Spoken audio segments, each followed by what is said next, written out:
Our top story, with gas prices falling, you would think everyone would think it's a good thing.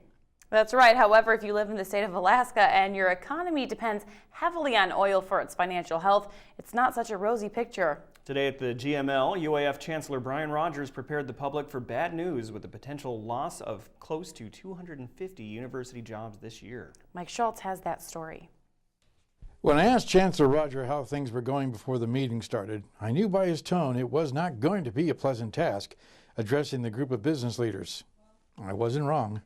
What I was really trying to do was to lay out what the impact of the oil price crash is on the University of Alaska Fairbanks. We're going to have to cut programs and services in order to reach the budget levels. We don't yet know exactly what those will be.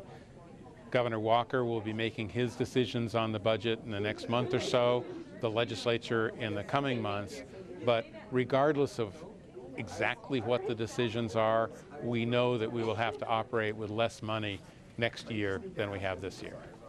The Chancellor spoke about the state legislature and how they would treat UAF when it came to allocation of funds.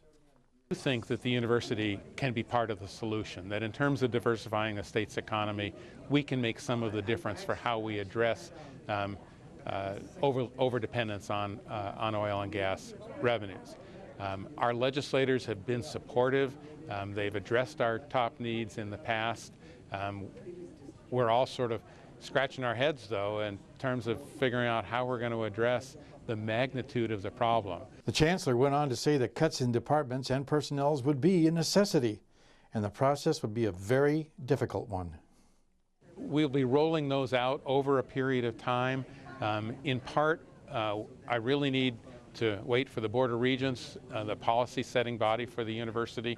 They meet next week and again in February. We need to see what the governor's budget actually is and then have a sense from the legislature of where they're going to be. Finally, the Chancellor wrapped it all up with one brief statement. You know, ultimately, people think about budgets as numbers. Budgets are about values. It's about what do we care about as an institution. Mike Schultz reporting.